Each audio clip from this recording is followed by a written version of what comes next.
കർബല ചരിത്രമാണ്. ക്രിസ്തുവർഷം 680 യൂഫ്രട്ടീസ് നദിയുടെ തീരത്ത് കർബല മൈതാനത്തിൽ നടന്ന ഒരു ചെറിയ യുദ്ധത്തെയാണ് കർബല. ആ യുദ്ധത്തില് ഒരു ഭാഗത്ത് ഉള്ളത്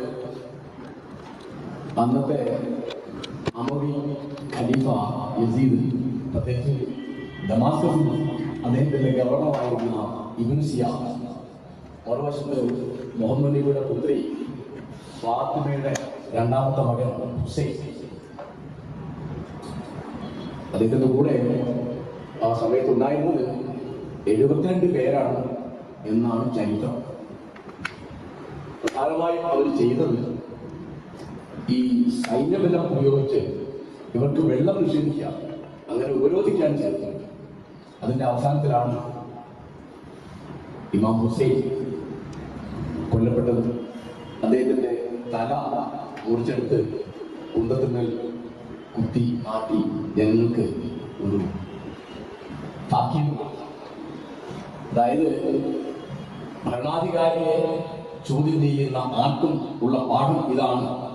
അത് പ്രവാചകന്റെ മകന്റെ മകനാണെങ്കിലും എന്നാണ് അതിന്റെ അർത്ഥം. ഇതിലുള്ള പ്രശ്നം ഗാന്ധിക്ക് എന്താ അതിൽ കാര്യം?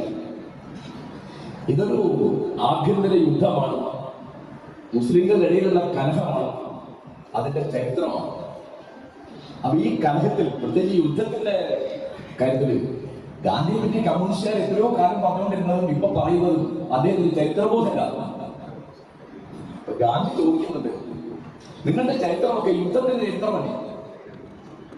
യുദ്ധത്തിന്റെ മാത്രം ചരിത്രം നിങ്ങൾ എന്തിന് എഴുതി വയ്ക്കും? മനുഷ്യന് സഹജമായിട്ടുള്ളത് ഹിംസാവാസനയല്ല, അഹിംസാവാസനയാണ്. നിങ്ങളുടെ മുഴുവൻ ചരിത്രവിധികളും യുദ്ധത്തിന്റെ ചരിത്രം. അലക്സാണ്ടറെ ചരിത്രം എപ്പോഴും മഹാൻ എന്ന് വിളിക്കും. Alexander great. എന്താ കാര്യം? അദ്ദേഹം ഒരു യുദ്ധവും തോറ്റില്ല. 20ാമത്തെ വയസ്സിൽ രാജാവായി, പിന്നെ ലോകം ജയിക്കാൻ വേണ്ടി പോയി. 33ാമത്തെ വയസ്സിൽ മരിച്ചുപോയി. ഈ 13 കൊല്ലത്തിനിടയ്ക്ക് കേട്ടറിഞ്ഞ എല്ലാ നാടുകളും അദ്ദേഹം കീഴടക്കി. അങ്ങനെ ഒരു കഥയുണ്ട്, ഇനി കീഴടക്കാൻ ലോകമില്ലല്ലോ എന്ന് പറഞ്ഞ് അദ്ദേഹം കരഞ്ഞു. കഥയിലേക്ക് ഗാന്ധി യുദ്ധത്തിനെതിരാണ്. അദ്ദേഹം ഹുസൈനെ പറ്റി പരാമർശിക്കേണ്ടി വരുന്നത് ഖിലാഫത്ത് മൂവ്മെന്റിന്റെ സാഹചര്യത്തിലാണ്. എവിടെയാണ് ഗാന്ധി ഇങ്ങനെ ഇവിടെ കേട്ടമാതിരി ഹുസൈനെ പറ്റി പ്രസംഗിച്ച് ലേഖനം എഴുതുകയും ചെയ്യുന്നില്ല. അദ്ദേഹത്തിന്റെ എന്റെ പരിമിതമായ അറിവിൽപ്പെട്ടത് 6 പരാമർശങ്ങളാണ്. അതിൽ 5 എണ്ണവും കത്തിൽ എഴുതിയത്. കമ്മ്യൂണിസ്റ്റ് ഓഫ് മഹാത്മാഗാന്ധി എന്നുള്ള പ്രസിദ്ധമായ പുസ്തകം, അദ്ദേഹത്തിന്റെ എഴുത്തെല്ലാം കൂടി 100 വോളിയുണ്ട്. അത് 1,00,000 പേജാണ്. ഗാന്ധി അദ്ദേഹത്തിന്റെ സെക്രട്ടറി, അദ്ദേഹം അവസാന കാലത്ത് മല്ലാറ്റി ഞാൻ അദ്ദേഹം സംസാരിച്ചു. സാധാരണ ഗാന്ധി 100 കത്തെങ്കിലും എഴുതുന്ന ദിവസം. കാരണം രാത്രി 9:30 മണിക്ക് ഗാന്ധി കിടക്കുന്നു, കൃത്യം 3:30 മണിക്ക് എഴുന്നേൽക്കും. ഉണർന്നിരിക്കുന്ന സമയത്തൊന്നും അദ്ദേഹത്തിന് വിശ്രമം എന്നൊരു സംഗതിയില്ല. നിരന്തരം യാത്ര ചെയ്യാം, സമരം, ആഹ്വാനം, മറുപടി, കത്ത്, ലേഖനമെടുത്ത്, പത്രം നടത്തൽ. ഇതിന് വളരെ പ്രധാന കത്തുകളാണ്. കാരണം 4 കത്തയച്ചാൽ അദ്ദേഹം മറുപടി. നമ്മുടെ നാട്ടില് കത്തിന് മറുപടി എഴുതുന്ന വലിയ ചിട്ടണ്ടായ നാളൊക്കെ ഗാന്ധിയിൽ നിന്ന് പഠിച്ചവൻ. എനിക്ക് ഇഷ്ടമായിരുന്നു കുട്ടിസമാരോ സുമർ അഴികൂർ മാസം എല്ലാവരും കത്ത് കിട്ടി അന്ന് മറുപടി. അല്ലെങ്കിൽ അത് മാറ്റും. ഗാന്ധിയുടെ പല കത്തുകളും ഒപ്പ് മാത്രമാണ്. ചെന്ന് ചോദിക്കും ഗാന്ധിയോട് ഒപ്പ് അയച്ചാൽ. ഒപ്പ് അയച്ചാൽ ഗാന്ധി വെറുതെ അയച്ചു കൊടുക്കില്ല, അതിന് പൈസ ഇല്ല. ഒരു ഒപ്പിന് 5 രൂപയാണ്. അത് ഹരിജൻ ഫണ്ടിലേക്കുള്ള. അങ്ങനെ അദ്ദേഹം കമ്മ്യൂണിസ്റ്റ് ഓഫ് മഹാത്മാഗാന്ധി എന്നുള്ള പുസ്തകത്തിൽ ഹുസൈനെ പറ്റി പറയുന്നു. എന്താ പറയുന്നു? സാധാരണ നെറ്റിലൊക്കെ പല വ്യാജ ഹദീസ് എന്ന് പറഞ്ഞ മാതിരി വ്യാജ ഗാന്ധി വചനങ്ങളുണ്ട്.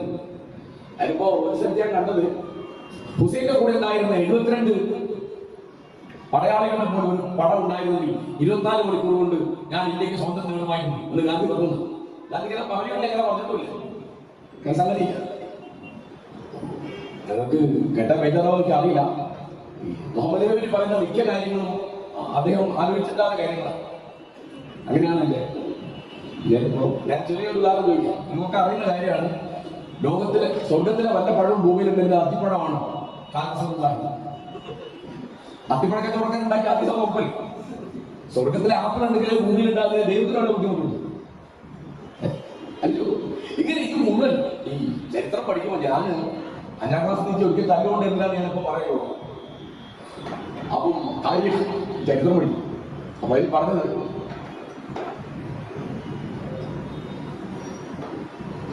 അബൂതാലിബ് നരകത്തിലുണ്ട്. അപ്പൊ എനിക്കിത് മനസ്സിലായില്ല. അബൂതാലിബ് നരകത്തിലുണ്ട്. കാരണം എന്തെങ്കിലും ഒരു അന്യായം പറയുകയോ പ്രവർത്തിക്കുകയോ ഒന്നും ചെയ്യാത്തൊരു മനുഷ്യൻ മഹാസാധുവായിട്ട് കാണുന്നു. മുഹമ്മദ് നബിയുടെ ബാപ്പയുടെ അനിയൻ മുഹമ്മദ് നബിക്ക് വലിയ ആപത്തൊക്കെ വന്നപ്പോൾ അഭയം കൊടുത്ത ആളാണ്. അദ്ദേഹം നരകത്തിലാണ്. ഞാൻ ശുദ്ധ എന്താ നരകത്തിൽ പോകുന്നത്? അത് വിശ്വസിച്ചില്ല.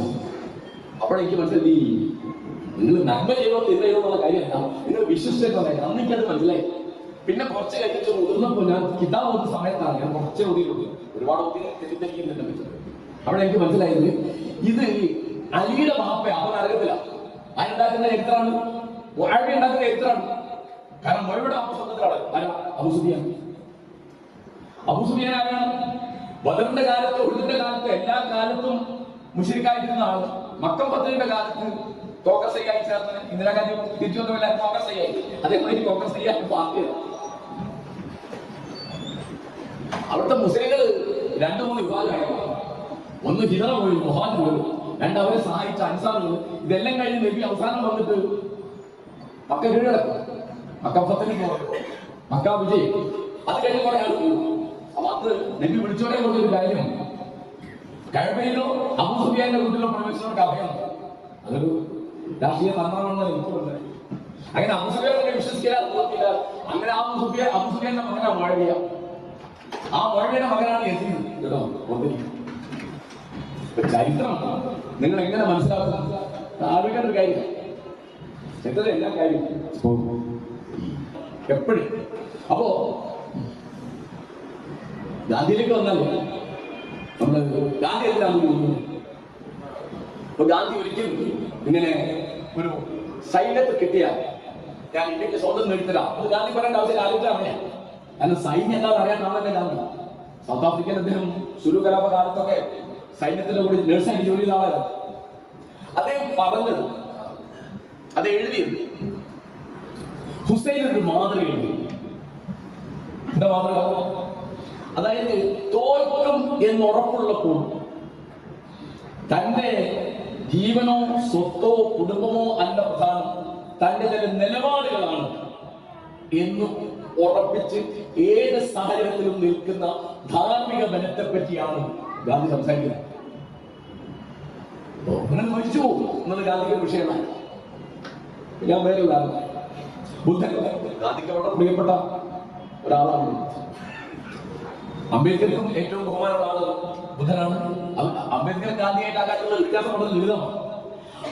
ബുദ്ധൻ ഹിന്ദുമത പാരമ്പര്യത്തിലെ ഒരു പരിഷ്കർത്താവാണ് എന്ന് ഗാന്ധി പറയുന്നു. അദ്ദേഹം പുതിയൊരു മതം, ജാതി വിരുദ്ധമായ ഒരു മതം സ്ഥാപിച്ച മതസ്ഥാപകനാണ് എന്ന് അംബേദ്കർ പറയുന്നു. അതിനോട് വ്യത്യാസം. അംബേദ്കർ ഉദാഹരണം ചെയ്യുന്നു 56 ഗാന്ധി ജീവിച്ചിട്ടില്ല. ഗാന്ധി മരിച്ചിട്ടുകൊണ്ടാണ് അംബേദ്കർ ഉദാഹരണം ചെയ്യുന്നത്. ബുദ്ധൻ ഹിംസയ്ക്കെതിരാണ്. അദ്ദേഹത്തിന്റെ കാലത്ത് ജീവിച്ച മഹാവീരൻ ഹിംസയ്ക്കെതിരാണ്. 500 കൊല്ലം ജീവിച്ച ക്രിസ്തു ഹിംസയ്ക്കെതിരാണ്. ബുദ്ധൻ ഒരു യാഗശാലയിൽ ചെന്നിട്ട് പറഞ്ഞു, ഈ യാഗത്തിന് വേണ്ടി ഈ സാധു വർഗത്തെ ബലി കൊടുക്കരുത് എന്ന് പറഞ്ഞു. അപ്പൊ അവിടുത്തെ ബ്രാഹ്മണ പുരോഹിതന്മാർ തർക്കാണ്. അതിന്റെ ന്യായം അദ്ദേഹം ചോദിച്ചു, ശരി നിങ്ങൾക്ക് ഈ പുണ്യമൊക്കെ കിട്ടും, ഈ മൃഗത്തിന് കൊണ്ടുവന്ന കാര്യം അങ്ങനെ പറഞ്ഞു, നിങ്ങൾ യാഗം നടത്തി. അപ്പൊ ആ പുരോഹിതൻ പറഞ്ഞു, ആ മൃഗം സ്വർഗത്ത് പോകും. അപ്പൊ ബുദ്ധൻ ചോദിച്ചു, പിന്നെ അങ്ങക്ക് അങ്ങയുടെ മകനെ ബലി കൊടുത്തു, സ്വർഗത്ത് പോകും. അത് കഴിഞ്ഞ് ബുദ്ധൻ നമ്മൾ പ്രതീക്ഷിക്കാൻ വയ്യാത്ത മാതിരി ആ മൃഗത്തെ കെട്ടഴിച്ചു. പിന്നെ ശബ്ദരായി മഹാരാജാവുണ്ട്, മഹാപുരോഹിതനുണ്ട്, എല്ലാവരും ഉണ്ട്. അവരാകെ ചോദിച്ചു. അവർ പറഞ്ഞു, ഞങ്ങൾക്ക് ഇവിടെ ബലി കൊടുക്കാനൊരു മൃഗം വേണം, അങ്ങ് ചെയ്തത് ശരിയല്ല. ബുദ്ധൻ ചെയ്തത് കൈകൾ വെട്ടിയിട്ട് തലതാക്കി നിൽക്കാൻ മൃഗം വേണം, വെട്ടിക്കൊടുക്കും. ഒരു കാര്യം തിരുത്താൻ ആരുടെയെങ്കിലും തല പോകണം എങ്കിൽ അത് എന്റെ തലയാണ് എന്ന് തീരുമാനിക്കുന്നതിനാണ് അഹിംസ എന്ന് പറയുന്നത്. ഇതാണ് ഗാന്ധി ഹുസൈൻ കണ്ടത്. കാരണം നിങ്ങൾക്ക് അറിയാമായിരിക്കും കേട്ടോ, ചരിത്രം എന്ന് പറയുന്നത് ഹിസ്റ്റോറിയന്മാർ ചരിത്രകാരന്മാർ പറയും ചരിത്രം എഴുതാൻ സാധിക്കില്ല, അതിന്റെ വ്യാഖ്യാനം മാത്രം എഴുതാൻ സാധിക്കുന്നു. നിങ്ങൾ എങ്ങനെയാണ് കാണുന്നത്? കർബല യുദ്ധത്തെ പറ്റി പഠിച്ചപ്പോൾ ഞാൻ ചോദിച്ച മുസ്താദ് പറഞ്ഞു, ഞാൻ ചെയ്ത് തെറ്റല്ലേ, അങ്ങനെ പറയാൻ പാടില്ല, ഇത് ചർച്ച ചെയ്യാൻ പാടില്ല. ഏത് ഭാഗമാണ് ശരി?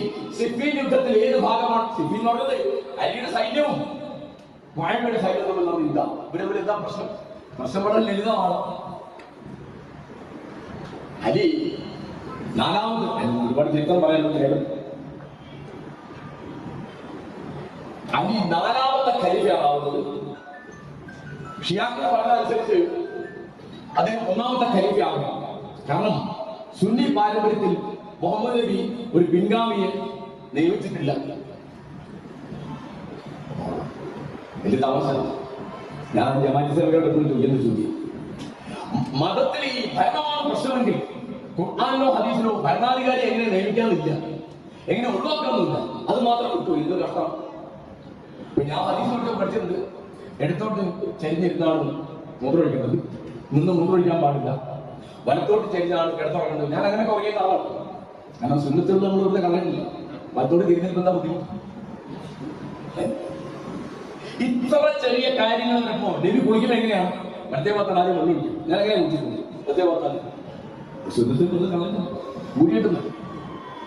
എന്നിട്ട് ഇതിനകത്ത് ഇന്ന മാതിരിയാണ് ഒരു ഭരണാധികാരിയെ നിയമിക്കുക, ഇന്ന മാതിരിയാണ് ഒരു ഭരണാധികാരിയെ തിരിച്ചുവിടുക, അത് പറഞ്ഞിട്ടില്ല. അതിന്റെ തെളിവ് ഞാൻ പറയാം. നബി മറ്റേ മറ്റു തിങ്കളാഴ്ച അദ്ദേഹത്തിന്റെ മൃതദേഹം കവറടിക്കുന്നത് ബുധനാഴ്ച. അമ്പലത്തിലെ കാര്യം അന്നും ഇന്നും ഹദീസിനകത്ത് കഴിയുന്ന വേഗം നിങ്ങൾ മയ്യത്ത് മറവേണം. മൂന്നാം ദിവസം എവിടെ മയ്യത്ത് മറവില്ല. എന്താ കാരണം? തർക്കം തീർന്നില്ല. ആരാണ് ഭരണാധികാരി, ആരാണ് ആവണ്ടേ? അപ്പൊ അവിടെ തർക്കം വന്നത് മുഹാജിറുകളും അൻസാറുകളും. മുഹാജിറുടെ ഇതര പോയ കൂടുതലും വക്കീൽ നിന്ന് മതിലെത്തി കൂടുതലും അവരാണ് ഈ ഖുറൈശികളൊക്കെ. പിന്നെ അൻസാറുകൾ, അവിടെ രണ്ട് ഗോത്രമുണ്ട്. ഒരു ഗോത്രത്തിന്റെ പേര് ഔസ് എന്ന് പറയുന്നത് ഹസൻ. രണ്ട് തലവന്മാരുടെ പേര് സഅദ്. അവരൊക്കെ കൂടി അപ്പൊ അവരാണ് ഞങ്ങൾക്കാണ് ഭരണം കിട്ടുന്നത്, അല്ല പിന്നെ മുഹാജിർ വേണം, പിന്നെ ഖുറൈശി വേണം. അവസാനം എല്ലാവരും തീരുമാനിച്ചു. എല്ലാവരും പറഞ്ഞാൽ അത് അടുത്ത പെണ്ണുങ്ങളൊന്നും ഇല്ല, അവിടുത്തെ സാധാരണക്കാരെ അടിമകളൊന്നുമില്ല, അവിടുത്തെ ഗോത്രത്തലവന്മാരും പ്രമാണിമാരും മാത്രമേ ഉള്ളൂ. അവര് അബൂബക്കർ സിദ്ദീഖിനെ നിയമിച്ചു. അദ്ദേഹം ഖലീഫയായി 2 കൊല്ലം നാട് ഭരിച്ചു. 2ാം കൊല്ലം ഭാഗ്യവശാൽ അദ്ദേഹം സാധാരണ മരണം ചെയ്ത് അദ്ദേഹം പറഞ്ഞു, എന്റെ പിറ്റേന്ന് ഉമർ ഇബ്നു ഖത്താബ് ഖലീഫയാവട്ടെ. അദ്ദേഹം ഖലീഫയായി. ഉമർ ഇബ്നു ഖത്താബിനെ കുത്തിക്കൊല്ലുകയാണ്. ആരാണ് കുത്തുന്നത്? അടിമ. അദ്ദേഹം നിസ്കരിക്കുമ്പോ ഒരാൾ പറഞ്ഞൊന്ന് കുത്തിയത്. ഇതിന് 2 വ്യാഖ്യാനം ഞാൻ വായിച്ചിട്ടുണ്ട്. ഒന്ന്, ഈ അടിമയ്ക്കെതിരായി ഒരു വിധി കൊടുത്തു ഉമർ ഇബ്നു ഖത്താബ്, അതിന്റെ ദേഷ്യം കൊണ്ടാണ്. വേറെ ഒന്ന് കേട്ടത്, അതിന്റെ മുസ്ലിം പ്രമാണിമാര് തന്നെ ഒരു കൊട്ടേഷൻ കൊടുത്താണ്. കാരണം അവർക്ക് 1ാം ഖലീഫ കൊടുത്ത ചില ആനുകൂല്യങ്ങൾ 2ാം ഖലീഫ എടുത്തു. അദ്ദേഹം ഭരണാസനായി കിടന്നപ്പോൾ ചോദിച്ചു, ആരാണ് ഖലീഫയാവുന്നത്? അപ്പൊ അദ്ദേഹം 6 ആളുടെ പേര് പറഞ്ഞു. അതിലൊരാളുടെ പേര് അബ്ദുറഹ്മാൻ ബിൻ ഔഫാണ്, വേറൊരാളുടെ പേര് ഉസ്മാൻ ബിൻ അഫ്ഫാനാണ്, വേറൊരാളുടെ പേര് അലി ബിൻ അബീ താലിബ്. ഈ 6 ആൾ കൂടി ഇരുന്ന് ഐകകണ്ഠ്യേന അവരെ കൂട്ടത്തിൽ ഒരാളെ തെരഞ്ഞെടുത്താൽ ഖലീഫയാണെന്ന് പറഞ്ഞു. അങ്ങനെ വന്ന ആളാണ് ഉസ്മാൻ ബിൻ അഫ്ഫാൻ. അപ്പൊ 10 കൊല്ലം കഴിഞ്ഞിട്ടാണ് ഉമർ ഭരിക്കുന്നത്. ഉസ്മാൻ ബിൻ അഫ്ഫാൻ ഭരിക്കുമ്പോൾ അദ്ദേഹത്തിന്റെ ഭരണത്തെ പറ്റി പല തർക്കങ്ങളുമാണ്. ഇതൊക്കെ ഞാൻ സാധാരണ സുന്നി മതത്തെ പഠിച്ചാണ്, ഇത് ഷിയാക്കളെ പഠിപ്പിച്ചൊന്നുമില്ല.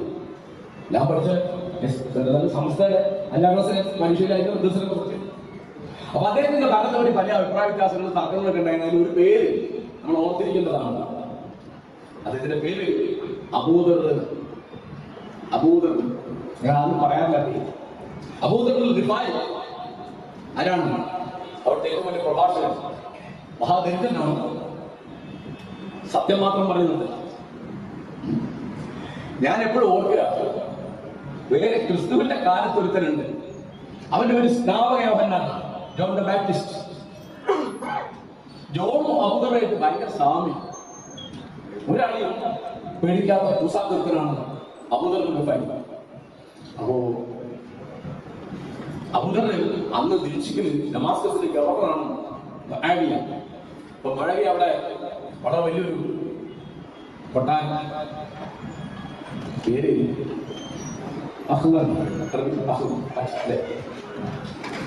ഗ്രീൻ പാലസ് ആണ് ഇംഗ്ലീഷുകാരെ വായിച്ചത്. വളരെ വലിയ ആഹ്ലാദത്തോടുള്ള ഒരു കൊട്ടാരം. അബൂദർ എന്ന് പറയും മഅവിയ ഇത് ബൈത്തുൽ, അതായത് പൊതുമുതലാണെങ്കിൽ അഴിമതിയാണ്, നിന്റെ സ്വന്തം പൈസയാണെങ്കിൽ ഇത് ആർഭാടമാണ്, രണ്ടും അനിസ്ലാമികമാണ്. അങ്ങനെ മഅവിയയും ഉസ്മാൻ ഇബ്നു അഫ്ഫാനൊക്കെ വിമർശിക്കുന്നു. അപ്പോൾ ഒരു ഘട്ടം കഴിഞ്ഞപ്പോൾ ഉസ്മാൻ ഇബ്നു അഫ്ഫാൻ അദ്ദേഹത്തെ പുറത്താക്കിയപ്പോ ഉസ്മാൻ പുറപ്പെടുവിച്ചൊരു വിളംബരം, അദ്ദേഹത്തെ യാത്രയാക്കാൻ ആരും പോകാൻ പാടില്ല. യാത്രയാക്കാൻ പോയി, അലി അബീ താലിബ് പോയി. അബൂദറിനെ പറ്റി നബി പറഞ്ഞൊരു വാക്യം, ആകാശത്തിന്റെ മേലാപ്പിന് കീഴെയും ഭൂമിയുടെ വിരിപ്പിന് മേലെയും അബൂദറിനോടും സത്യസന്ധനായി ആരുമില്ല.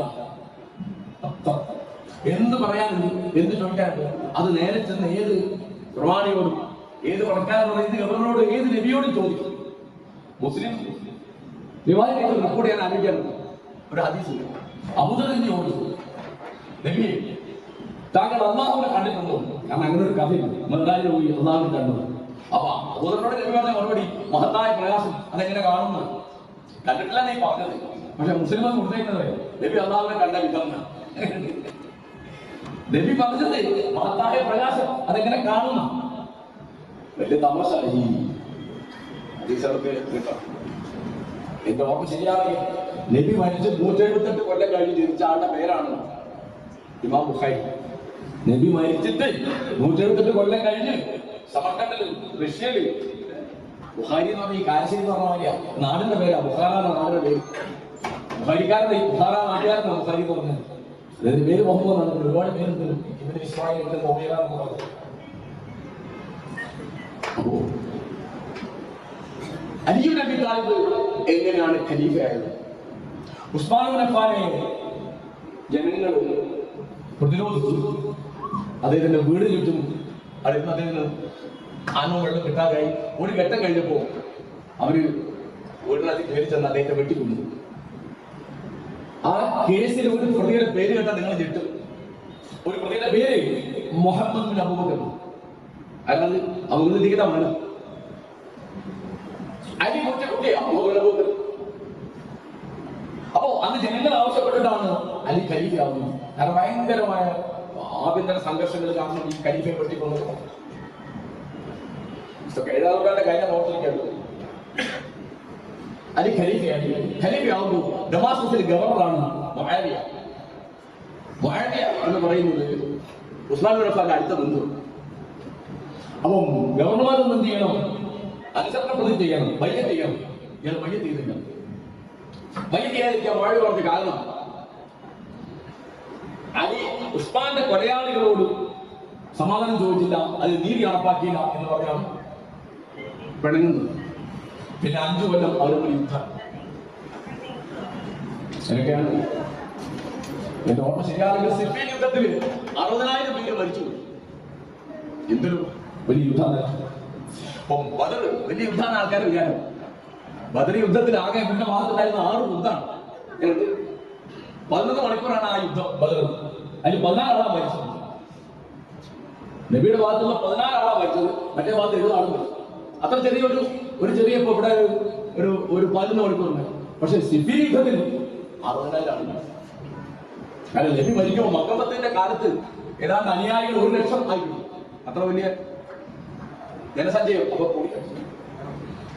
ഈ പ്രശ്നം തീർക്കാൻ വേണ്ടി ഒരു മധ്യസ്ഥം പറയാൻ പറ്റപ്പോ വലിയ ഇന്നത്തെ രാഷ്ട്രീയക്കാരെ തോറ്റുപോകുന്ന തരത്തിലുള്ള തന്ത്രങ്ങളാണ് ഉപയോഗിച്ചത്.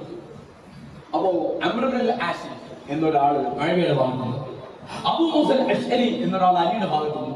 അപ്പൊ അബൂ മൂസ അശ്അരി മഹാപാവാണ്, സാധുവാണ്, നിർവൃതിക്കാരൻ.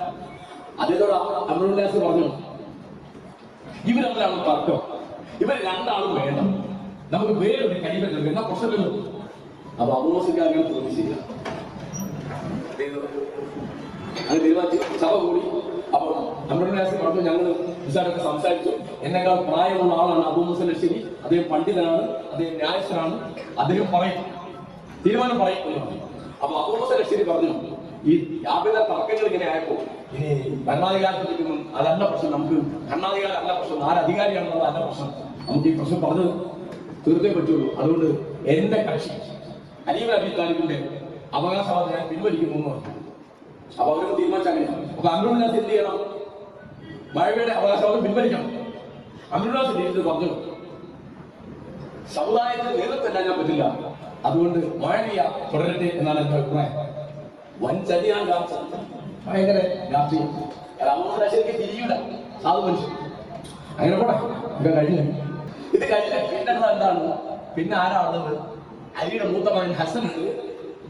അപ്പോ ഹസൻ ഹുസൈൻ എന്നാണ്, അദ്ദേഹം ഒരു സാധു മനുഷ്യനായിരുന്നു, മഹാഭാവമാണ്. അപ്പോ ഈ തർക്കങ്ങളൊക്കെ തീർക്കാം എന്ന് പറഞ്ഞ് ഒരു 5-6 മാസം കൊണ്ട് മഴവിയ അധികാരം കയ്യിലാക്കി. മാത്രമല്ല വേറൊരു കാര്യം കൂടി ചെയ്തു. ഹസൻ കല്യാണം കഴിച്ച ഒരു പെണ്ണ് മഴവിയുടെ കുടുംബക്കാരില്ല, അവരുടെ പേര് ജഅദാൻ. അവര് കാപ്പിയിൽ വിഷം കൊടുത്തിട്ടാണ് ഹസനെ കൊന്നത്. അതിനൊരു വ്യാഖ്യാനം ഞാൻ കേട്ടത്,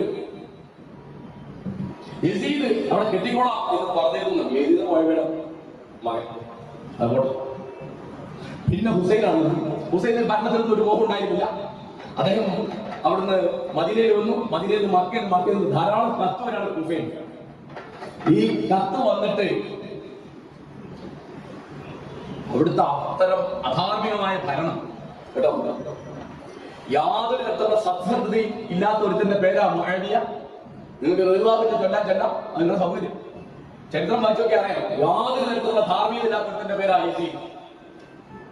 ഞാനൊരു കഥ എന്ന് പറയാം, അതൊക്കെ പറഞ്ഞാൽ ഈ കഥ ഓർമ്മ. ഡമാസ്കസിൽ അബ്ദുസലാമിന് പേരായിട്ടൊരു ഗവർണർ ഉണ്ടായിരുന്നു. അദ്ദേഹത്തിന്റെ ഭാര്യ അതിസുന്ദരിയായി. മാത്രമല്ല സൗന്ദര്യം മാത്രമല്ല, വളരെ ബുദ്ധിമുട്ടിയായി. ധാരാളം കേൾക്കുന്ന പേരാ ക്ലിയോപാട്ര. ക്ലിയോപാട്രയുടെ സൗന്ദര്യത്തെ പറ്റി എല്ലാവരും അറിയും, പക്ഷേ ക്ലിയോപാട്രയെ പറ്റി ഓർത്തിരിക്കേണ്ട കാര്യം അവൾ മഹാബുദ്ധിമതിയായിരുന്നു. 9 ഭാഷ സംസാരിക്കാൻ കഴിയുമായിരുന്നു ക്ലിയോപാട്രയ്ക്ക്. 9 ഭാഷ. അവള് ശരിക്കും ഗ്രീസുകാരിയാണ്. ഈജിപ്തിലെ അവരുടെ ഭാഷ, അവരുടെ കാര്യങ്ങളൊക്കെ പഠിച്ചു. മാത്തമാറ്റിക്സിലൊക്കെ വലിയ പണ്ഡിതയായിരുന്നു ക്ലിയോപാട്ര. അത് സുന്ദരിയാണ്. സൗന്ദര്യം കൊണ്ട് വല്ലവരെയല്ല, ജൂലിയസ് സീസറെ മാർക്കാനോടൊക്കെ വീഴ്ചയോട് പെണ്ണെ പറ്റി ഞാൻ പറഞ്ഞു. അതുപോലെ ഉറയുന്നത് സുന്ദരി മാത്രമല്ല, വലിയ ബുദ്ധിമതിയായി. അവളെ പറ്റി കേട്ടപ്പോ യസീദിന് വലിയ താല്പര്യം. ഇന്ന് താല്പര്യം വേറൊരുത്തിന്റെ ഭാര്യയെ പറ്റി താല്പര്യം പറഞ്ഞു. അല്ലേ, അത് ചെന്ന് പറഞ്ഞിറങ്ങുന്നു സ്വന്തം ബാപ്പയോട് മഴവിയോട്. അത് നിവൃത്തിയാക്കാൻ വേണ്ടി എന്ത് ചെയ്തു? മഴവിയ ഒരു ചെറിയ കഥ പുറത്തേക്ക് വിട്ടു. ഗവർണർ അബ്ദുസലാമിനെ കൊണ്ട് തന്റെ മകളെ കെട്ടിക്കാൻ ഖലീഫയ്ക്ക് താല്പര്യമുണ്ട്. അബ്ദുസലാം സാധു മനുഷ്യൻ വിറച്ചുപോയി. കാരണം ഖലീഫ അത് ആഗ്രഹിക്കുന്നുണ്ടെങ്കിലും താൻ മുടക്കുന്നത് ബുദ്ധിമുട്ടാവുമല്ലോ എന്ന് വിചാരിച്ചു. അപ്പോ കാര്യങ്ങൾ ഒരുകൂടി വന്നപ്പോ മഴവിയുടെ മകള് പറഞ്ഞു, വേറെ ഒരു ഭാര്യ ഉണ്ടെങ്കിൽ എനിക്ക് അദ്ദേഹത്തെ കല്യാണം കഴിക്കാൻ ഇഷ്ടമല്ല. അബ്ദുസലാം കുറേ കവിഞ്ഞ മൊഴി ചൊല്ലി, ഈ സുന്ദരി, ഈ ബുദ്ധിമതി, ഈ തരത്തിൽ അനേകം കഥകൾ. ഇതൊക്കെ ഇവിടെ എവിടെ അറിവനാണ് സാഹിത്യത്തിൽ നോക്കിയിട്ട് ഈ കഥകൾ. അപ്പോ ഞാൻ പറയുന്ന കാര്യം, യാതൊരു നീതിയും നെറിയും ഇല്ലാതെ ആർഭാടത്തിൽ വഴവിയുടെ രീതി എന്ന് പറഞ്ഞാൽ ഒരിക്കലും വഴവിയുടെ വട്ടാരത്തിൽ നിന്നിട്ട് ഒരു കക്ഷി അദ്ദേഹത്തെ കഠിനമായി വിമർശിച്ചു. എല്ലാവരും അമ്പലം വഴവിയെ ഉണ്ടാകുന്ന ഇരിക്കാൻ എല്ലാം പറഞ്ഞു കഴിഞ്ഞപ്പോ അദ്ദേഹം പറഞ്ഞു, ശരി നമുക്കൊരു കാര്യം ചെയ്യാം, നിങ്ങൾ ഭക്ഷണം കഴിക്കുന്നു. അദ്ദേഹത്തിന് അന്നപാനീയങ്ങളൊക്കെ കൊടുത്തു, വലിയ സമ്മാനങ്ങളൊക്കെ കൊടുത്തു, വളരെ സന്തോഷമായി. അദ്ദേഹം പോയി കഴിഞ്ഞപ്പോൾ വഴവിയെ പറഞ്ഞു, ഒരു യുദ്ധത്തെക്കാൾ എത്രയോ ലാഭമാണ് കൈക്കൂലി. ഇതാണ് വാഴയുടെ ഭരണം എന്ന് പറയുന്നത്. ഞാൻ പറഞ്ഞില്ലേ, അബൂദർ ഗിഫാരി നിരന്തരം അതിന്റെ വിമർശകനായിരുന്നു. അദ്ദേഹം ആരും കാണാനും കേൾക്കാനും ഇല്ലാതെ ഒരു മരുഭൂമിയുടെ ഉള്ളിലുള്ള റഥമ എന്ന് പേരായ ഒരു ഗ്രാമത്തിൽ കണ്ട് മരിച്ചുകൊള്ളാൻ പോകുന്നു. ഖുർആനിലെ ഫിലോസഫർ അലി ശരീഅത്തി അദ്ദേഹത്തിന്റെ ആദ്യത്തെ പുസ്തകം അബൂദറിനെ പറ്റി കേൾക്കൂല. കാരണം അബൂദർ എപ്പോഴും, കാരണം അബൂദറിന്റെ ഒരു വാക്യം ഞാൻ പറയാം. അദ്ദേഹത്തെ പറ്റി മാർസിസ്റ്റുകാർ പറയുന്ന ഒരു കാര്യം, 7-ാം നൂറ്റാണ്ടിലെ കമ്മ്യൂണിസ്റ്റ്. കാരണം സ്വകാര്യത്തിനെതിരായിരുന്നു അബൂദർ. സ്വകാര്യത്തിനെതിരായിരുന്നു അബൂദർ. പൊന്നും വെള്ളിയും രത്നങ്ങളും കുമിഞ്ഞു കൂടുന്നത് അനിസ്ലാമികമാണ്, അത് ശൈതാനിയത്താണ് എന്ന് പറഞ്ഞപ്പോ വാഴകയിൽ പറഞ്ഞ മറുപടി അത് യഹൂദന്മാരോടും ക്രിസ്ത്യാനോടും പറഞ്ഞാണ്, നമുക്ക് മാത്രമല്ല. ഇങ്ങനെ വ്യാഖ്യാനിക്കുന്നതിന് വലിയ മാസ്റ്ററാണ് വാഴവിയ. ഞാൻ വേറൊരു കഥ പറഞ്ഞാൽ എന്റെ പഴയ വിഷയത്തിലേക്ക് വരാം. അമ്മാർ ബിൻ യാസിർ അദ്ദേഹത്തെ പറ്റി ഒരു പ്രവചനം വന്നത്, ഒരു കൂട്ടം തമ്മാടികളാണ് അമ്മാർ ബിൻ യാസിർ കൊല്ലപ്പെട്ടു. അപ്പോ യുദ്ധത്തിൽ വന്നപ്പോ വാഴവിയുടെ കക്ഷിക്കാർക്ക് തോന്നി മുമ്പിലുള്ളത് ഒട്ടകപ്പുറത്തേക്ക് അമ്മാറാണ്. അപ്പൊ വിളിച്ചു വെച്ചു, അമ്മാർ ബിൻ യാസിറാണോ അവിടെ ഉള്ളത്? അതെ. ഓ, നിങ്ങളുടെ യുദ്ധമല്ല എന്ന കാര്യം. ഒരു കൂട്ടം തമ്മാടികളുടെ കൈകളാൽ അമ്മാർ ബിൻ യാസിർ കൊല്ലപ്പെടും എന്ന് അല്ലാഹുവിന്റെ റസൂൽ പറഞ്ഞ് ഞങ്ങൾ കേട്ടു. അപ്പൊ അമ്മാർ യാസിർ പറഞ്ഞു, നമുക്ക് യുദ്ധം ചെയ്യാം. അപ്പൊ ഒരു മടങ്ങാൻ സംഭവിച്ചില്ല, കാരണം യുദ്ധം. അവസാനം അമ്മാറിനെ കൊന്നിന് വളരെ വിഷണ്ണരായിട്ട് ഇയാൾ കൂടാരത്തിൽ വന്നപ്പോ വളരെ എന്താ എല്ലാവർക്കും വിഷം ഒന്നുമില്ല, എന്നെ കൈകൊണ്ട് അമ്മാർ കൊല്ലപ്പെട്ടു പോയി. അതെന്താ അല്ല അമ്മാറിനെ കൊല്ലുന്നത് കെമ്മാടികളാണ് വേണ്ട റസൂൽ അങ്ങനെ പറഞ്ഞു. അപ്പൊ മഴ ചോദിച്ചു, ആരാണ് അമ്മാറിനെ കൊന്നത്? നിങ്ങളല്ല, എമ്മാറിനെ യുദ്ധത്തിൽ ഇറക്കിയാലും അലിയാണ് നമ്മാടി. ഇവിടെ വ്യാഖ്യാനില്ല, രാഷ്ട്രീയ വഴി എന്ന് പറഞ്ഞത് കൃത്യമായിട്ട് വ്യാഖ്യാനിച്ച് കൈ കൊടുക്കും. അപ്പോ ഈ തരത്തിലുള്ള അധാർമികമായ ആർഭാട നിബിഡമായ യാതൊരു തരത്തിലുള്ള നീതിയുമില്ലാത്ത ഭരണമാണ്. ആ ഭരണത്തെ പ്രതിരോധിക്കാൻ ഹുസൈൻ വരണം എന്ന് പറഞ്ഞാണ് കൂഫക്കാർ കത്തയച്ചത്. അവരെ കത്തിലൊരു വാക്യം എഴുതി, ഈ അധർമ്മത്തെ പ്രതിരോധിക്കാൻ നിങ്ങൾ വന്നില്ലെങ്കിൽ, അതിനെ ചോദ്യം നിങ്ങൾ വന്നില്ലെങ്കിൽ, നാളെ അല്ലാഹുവിന്റെ മൈസറ സഭയിൽ നിങ്ങൾക്കെതിരായിട്ട് ഞങ്ങൾ സാക്ഷി കൊടുക്കുന്ന സ്ത്രീ വരുമെന്ന് പറഞ്ഞു. അപ്പോ കാരണം പിടിക്കാൻ പോയതല്ല ഹുസൈൻ പോയത് ആ ഭരണത്തിന്റെ അഹാമികളെ ചോദ്യം ചെയ്യാൻ. ആ ചോദ്യമൊന്നും യസീദിന് ഇഷ്ടാവില്ല, അതിനോട് പറയാനുണ്ട്. അങ്ങനെ കൊല്ലപ്പെട്ടു. അപ്പൊ ഗാന്ധിക്ക് മനസ്സിലായ ഒരു കാര്യം, ഈ തരത്തിൽ പരാജയമാണ്, മരണമാണ്, പരിക്കാണ്, കൊലയാണ് എന്നറിഞ്ഞുകൊണ്ടും തന്റെ ധർമ്മനിഷ്ഠയ്ക്ക് വേണ്ടി, നീതിക്ക് വേണ്ടി, അന്യായത്തിനെതിരായിട്ട്, അക്രമത്തിനെതിരായിട്ട് ഒരു രാജാവിന്റെ മുമ്പിൽ, ഒരു ഗവർണറുടെ മുമ്പിൽ തന്റെ ദേഹം ഉയർത്തി നിർത്താൻ, തന്റെ കുടുംബാംഗങ്ങളുടെ ദേഹം നിർത്താൻ ഒരു തരത്തിലുള്ള പ്രയാസവും ഇല്ലാതെ മരണത്തെ മുന്നിൽ കണ്ടുകൊണ്ട് നീതിക്ക് വേണ്ടി നിന്ന ഒരുത്തനാണ് ഹുസൈൻ എന്നുള്ളതാണ്. അപ്പോ ഹസനെ പറ്റി, ഹുസൈനെ പറ്റി അദ്ദേഹം പറഞ്ഞു. അദ്ദേഹം പറഞ്ഞൊരു കാര്യം, ഞാനിപ്പോ അതേപോലെ സംശയമുണ്ട്, ഞാൻ ഒന്നും കാര്യങ്ങൾ പറയാം. ഈ മഹാത്മാഗാന്ധിയുടെ സമ്പൂർണ്ണ കൃതികൾ, കംപ്ലീറ്റ് വർക്ക്സ് ഓഫ് മഹാത്മാഗാന്ധി, അതിന്റെ 7ാമത്തെ വോളിയത്തിൽ അദ്ദേഹത്തിന്റെ 81-ാം നമ്പർ കത്തിൽ ഈ കാര്യം പറയുന്നുണ്ട്. 7ാമത്തെ വാള്യത്തിൽ 45-ാം നമ്പർ കത്തിൽ ഈ കാര്യം പറയുന്നുണ്ട്. 13-ാം വാള്യത്തിൽ 395-ാം നമ്പർ കത്തിൽ ഈ കാര്യം പറയുന്നുണ്ട്. പിന്നെ 19-ാമത്തെ വാള്യത്തിൽ 36-ാമത്തെ കത്തിൽ ഈ കാര്യം പറയുന്നുണ്ട്. പിന്നെ നേരത്തെ ഇവിടെ പറഞ്ഞ മാതിരി, സ്വാതന്ത്ര്യ പറഞ്ഞ മാതിരി വോളിയം 20-ൽ അദ്ദേഹം ഇവരൊക്കെ ക്ഷത്രിയരാണ് എന്ന് പറയുന്നു. ക്ഷത്രിയന്റെ ധർമ്മം അധർമ്മത്തിനെതിരെ എഴുതി നിൽക്കുക, യാതൊരു കാരണവശാലും പിന്തിരിയാതെ പോരാടുക, ആ ഗുണം, ആ ക്ഷത്രിയന്റെ ഗുണം ഹുസൈനുണ്ട് എന്ന് പറയുന്നു. പിന്നെ 44-ാമത്തെ വോളിയത്തിൽ അദ്ദേഹം പറയുന്നുണ്ട്, പ്രഹ്ലാദൻ, ശ്രീരാമൻ, ഹരിശ്ചന്ദ്രൻ ഇവരുടെ ത്യാഗമാണ് ഹുസൈൻ എന്നെ ഓർപ്പിക്കുന്നത്. പ്രഹ്ലാദൻ സ്വന്തം അച്ഛൻ ഹിരണ്യകശിപു ദൈവമാണ് എന്ന് വാദിക്കുവാനെതിരായിട്ട് നിൽക്കുന്നവരാണ്. ശ്രീരാമൻ രാജ്യം ഉപേക്ഷിച്ചു പോകുന്നവരാണ് അച്ഛന്റെ സത്യം പാലിക്കാൻ വേണ്ടി. പിന്നെ ഹരിശ്ചന്ദ്രൻ സത്യം പാലിക്കാൻ വേണ്ടി അനേകം ത്യാഗങ്ങൾ ഏറ്റുവാങ്ങി, എല്ലാം നഷ്ടപ്പെട്ടു, രാജ്യം നഷ്ടപ്പെട്ടു, ഭാര്യ നഷ്ടപ്പെട്ടു, മക്കളെ നഷ്ടപ്പെട്ടു. ആ തരത്തിലൊരു ത്യാഗിയായിട്ടാണ്, ഒരു പാസീവ് റെസിസ്റ്റൻസ്, നിരായുധമായ പ്രതിരോധം, അതിന്റെ പ്രതിരോധമായിട്ടാണ് ഹുസൈനെ ഗാന്ധി കണ്ടത്. അതുകൊണ്ട് യുദ്ധത്തെ ഗാന്ധി അനുകൂലിച്ചു എന്ന് ദയവായി തെറ്റിദ്ധരിക്കരുത്. അദ്ദേഹം പറയുന്നത് ഒരു മൂല്യത്തിന് വേണ്ടി, തന്റെ ഒരു ലക്ഷ്യത്തിന് വേണ്ടി, ധാർമ്മികതയ്ക്ക് വേണ്ടി ഭരണാധികാരിക്കെതിരായിട്ട് ഉറച്ചു നിൽക്കുന്നത് അദ്ദേഹത്തിന് നമ്മൾ പ്രചോദനം ഉൾക്കൊണ്ടിട്ട് അധർമ്മത്തെ ചോദ്യം ചെയ്യണം എന്നാണ് ഗാന്ധി പറഞ്ഞത്. ഞാൻ ആവർത്തിക്കുന്നു, ഗാന്ധിയുടെ സമ്പൂർണ്ണ സമാഹാരത്തിൽ 6 സ്ഥലത്താണ് ഞാൻ ഈ തരത്തിലുള്ള ഹുസൈനെ പറ്റിയുള്ള കാര്യങ്ങൾ കണ്ടത്. അത് യുദ്ധവിരുദ്ധമായ ഒരു നിലപാടാണ് ഗാന്ധി എടുത്തത് എന്നുകൂടി ഞാൻ കൂട്ടിച്ചേർക്കട്ടെ. ഈ പരിപാടിക്ക് എന്നെ ക്ഷണിച്ചെന്നും ശ്രദ്ധാപൂർവ്വം കേടുന്നതിന് നന്ദി. ഇനി നിങ്ങൾ എന്നെ ചോദ്യം ചെയ്യും എന്നാണ് ഇദ്ദേഹം പറഞ്ഞത്. പിന്നെ അതൊന്ന് കണ്ടിട്ട് കാര്യം എന്നാണ് ഞാൻ വിചാരിക്കുന്നത്.